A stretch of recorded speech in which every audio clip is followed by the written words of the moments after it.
Ya Allah. Mulai aja ya, Bu ya.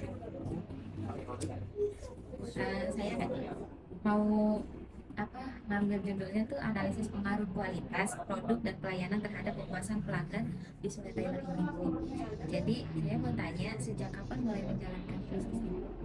Sebetulnya kalau bergerak di bidang jasa itu awalnya kan suami saya Ya. memang sebelum menikah juga dia sudah bergerak dari bidang kita, cuma memang tidak dikelola secara serius. Iya. Nah, seriusnya itu semenjak kita menikah, kita mulai dari awal lagi, tidak punya karyawan sama sekali, dari nol. Sampai punya karyawan 1, 2, 3, dan sampai sekarang kurang lebih karyawannya ada sekitar 30 lebih. Ada 30 lebih karyawan. Terus di sini ada 2 sistem jahitan, ada sistem konveksi dan sistem tailor. Kalau dari awal muka sih kita bergerak di bidang tailor, karena memang kita belum mencoba untuk ke bidang konveksi. Karena kalau konveksi memang kuantitinya lebih banyak. Kalau untuk tailor memang di satuan ya per orang gitu, sekolah atau apa, dituntut dari berbagai macam konsumen yang ada. Ya nanti dikirim aja ke Bukit Rasulullah. Udah dikasih ya siap. Paling telat mudah-mudahan sih udah stabil, kalau nggak bisa paling nanti sore kesini pulang dari sekolah. Iya, enggak dikabarin aja. Masih di apa ya, Kak? Iya. Mangga. Ya, tugas saya mudah-mudahan satu selesai dari sini. Insya Allah Ini ya. yang ini bahannya. Oh, Pemda ya. Ya. Yang udah ya. Mangga ya. Assalamualaikum. Salam. Salah. Maaf, kepotong. Nggak apa-apa. Terus apa lagi? Dari sejak tahun berapa? Itu dikelola berarti dari awal kita nikah ya, 2003. Dari 2003 udah lama. Sebetulnya kalau jahitannya sebelum 2003 Sudah jalan, cuman belum jadi konveksi. Nah, begitu, belum dikelola secara serius lah. Seriusan. Alasannya bangun usaha ini apa? Oh, sebetulnya mah yang punya bakat dari si menjahit itu kan suami. Iya. Awalnya memang dia basicnya dari perhotelan. Oh, modal jahit. Dari perhotelan tuh dia kuliah di perhotelan itu di Arianti. Nah, sejak apa sih, magang ya kayak gitu di perhotelan, capek sekali, capek kan, suasana di hotel itu kan ber-AC. Iya. Suasana ber-AC dingin, tapi dinginnya AC itu karena capeknya bekerja, undangannya bolak-balik gitu, sampai keringetan. Nah, dari situlah suami memutuskan untuk udahlah tekunin aja menjahit. Iya. Situ Kursus apa? awalnya itu ada saudara Saudara. paman yang bisa menjahit. Nah, belajar dari situ, tapi cuma dasar aja dan coba langsung bekerja keluar untuk iya. cari apa sih Pengalaman. pengalaman. Pernah di Cikampek, pernah di Jakarta. Biasanya usaha jahit ini tuh hambatannya apa ya? Sampai sekarang gitu. Ya, kalau dulu sih jahitan itu peminatnya banyak. Iya. Peminatnya banyak karena pelanggan utamanya kebanyakan dari guru-guru zaman dulu itu memang seringnya itu menjahit karena lebih cocok ke badan, lebih rapi. Kesininya itu kan kita berubah ya zamannya, jadi Iya. zaman online. Online. Nah, untuk yang online ini sekarang kan banyak yang apa sih P3K itu ya. Iya. Nah, itu yang sekarang mah lebih cenderung ke online. Jahit itu kalau memang misalnya kayak ada seragam khusus kayak bridesmaid kayak Iya. gitu. Kalau untuk seragam kayak putri, kayak putri, kayak PGRI yang memang sudah ada di online harganya lebih murah, tapi kan kualitasnya berbeda. Iya, kualitasnya Nah, mereka itu yang P3K itu lebih ngambil di online. Gitu. Tadi jadi pada beralih ke online gitu ya, Bu. Walaupun kualitasnya masih Iya. bagusan jahit. Iya, rada kendala itu untuk dijahit itu memang SDM-nya. SDM. SDM-nya rata-rata sih kita punya karyawan itu basicnya dari nol. Kita ajarin dari awal, dari yang tadinya cuma tukang belanja, tukang ngepres, ngegosok, pancingan.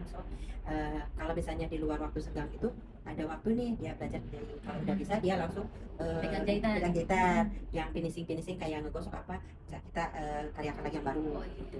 Jadinya belajar terus ya kalau Soalnya sih kata Pak Haji, karyawan itu harus ada regenerasi. iya Gitu benar aja. Iya. Cuman ya apa sih kendalanya kalau yang baru itu kita harus ngeluarin modal, karena kan yang namanya juga belajar Benar. bisa satu hari misalnya dapat satu juga nggak dapat, kita yang subsidi. Iya. Kita yang subsidi misalnya sehari belum dapat satu, ya kita subsidi lah untuk makannya. Iya. Terus selanjutnya kan ini awalnya nggak kayak gini ya, Bu ya. Ya. Nah, strategi apa sampai rumah jahit Sule ini bisa sebesar sekarang gitu? Awalnya kan dari tidak punya karyawan sama sekali ya, Iya. dari kita coba-coba kulit gitu.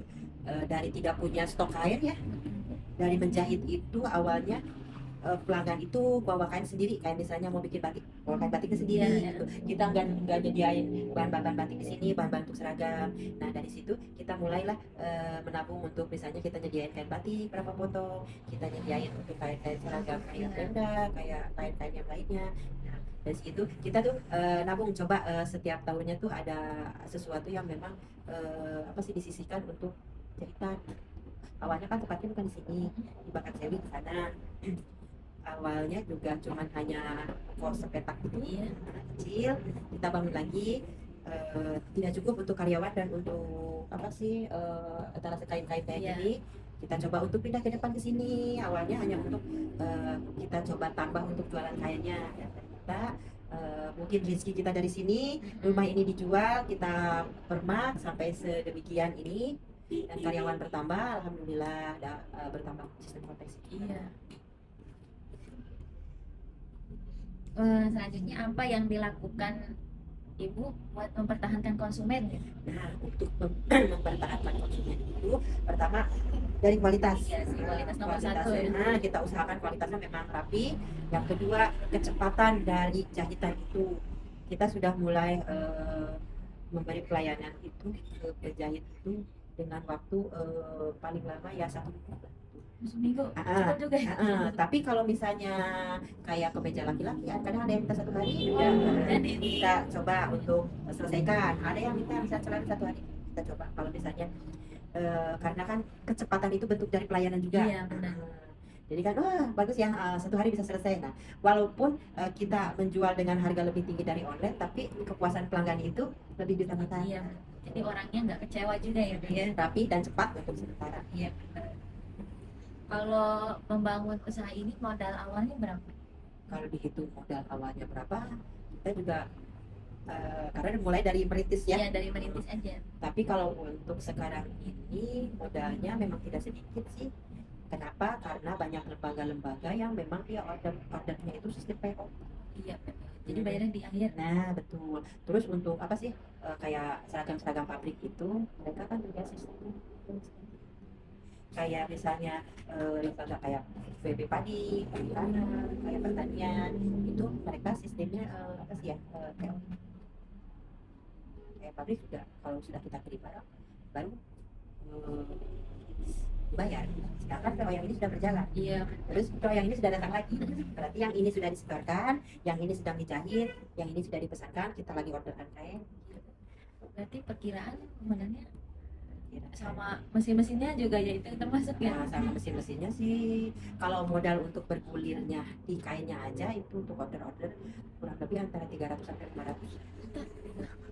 Banyak Nah, sekali. setiap order itu nanti saya lihatkan PO-nya ya. Satu PO itu ada yang sampai 90 juta, ada yang sampai 100 juta. Tapi kayak kemarin kita dapat order dari dinas disub ya, disub satu kabupaten Karawang untuk seragamnya satu kantor satu kabupaten Karawang. Nah itu sekitar 100 juta, 130 juta. Banyak banget. Itu baru kainnya aja. Sudah dengan jahitannya Oh, sih, jahitan. tapi kan satu lembaga itu saja. Iya, lembaga itu Terus kan saja. dia tidak menggunakan DP. Iya. Dampak dari kita setelah kita setorkan nanti dapat karena kan itu dana dari kita, tidak ada jalanannya. Kalau berikut mesin jahit mah ada banyak itu nih, cuma satu mesin jahit aja ada yang kayak mesin banting, ada yang satu mesin jahit itu yang second ya 25 juta. Kan sudah sistem komputer kan. Iya. Kalau untuk bangunan, mesin jahit apa-apa dan kain-kain ini Banyak. Banyak sekali ya. apalagi sistem jadi harus modalnya berapa kali lipat gitu. Karena kan Kita harus keluarin uang dulu baru dibayar gitu ya. Kalau boleh tahu omset per tahunnya? omset per tahunnya ya, kalau untuk per bulan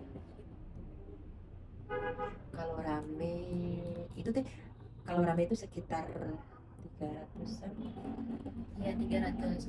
Itu stabil atau Enggak. naik turun? Naik turun. Hampir rata-rata lah segitu. Iya sih. Pasti kalau bisnis mah ada naik turunnya ya. Betul. Kalau biasanya kan untuk pengadaan kantor larinya di bulan-bulan awal tuh Kalau ke akhir-akhir bulan itu biasanya rada kan untuk kuku Iya. laporan. Makanya kalau ada jahitan yang masuk di akhir bulan itu kita langsung respon karena untuk ngisi di akhir bulan itu karena ada perusahaan. Kan kalau misalkan jahit ini kan kadang ada yang gagal gitu, itu cara ibu nanganinnya gimana? Nah, kegagalan itu pasti ada aja ya, Iya. yang namanya human error itu kadang kesalahan dari produksi, kadang kesalahan dari karyawan kita yang nerima tamu di sini, Iya. salah persepsi maunya ini, jadi ini. Kita negokan aja dengan pelanggan, kalau misalnya sekiranya masih bisa dinego, oh nggak apa-apa bu, ini modelnya hanya beda di tangan atau beda tangan, nggak apa-apa deh gitu. Kadang kita kasih diskon pelanggan. Terus kalau memang yang kesalahan dari kita di produksi, misalnya kesalahan karyawan saya yang harusnya 110 ini dibikin 90, Iya. dia salah melihat angka gitu, otomatis kan kecil, otomatis nggak bisa dipakai sama sekali, kita full ganti. Mau ganti berarti? Dan semua kerugian itu kita yang tanggung, bukan karyawan yang tanggung. Tidak ada pemotongan kerugian untuk karyawan, makanya kita mendisiplinkan supaya meminimalisir apa sih kerugian itu dan Iya. kesalahan itu gitu, karena memang kerugian kita yang tanggung, bukan mereka yang tanggung. Iya. Sudah sih, itu saja. Itu aja. Udah cukup. Sudah. Makasih ya Bu, maaf Sama-sama. ganggu. Kasih juga. Maaf menunggu. Iya, nggak apa-apa.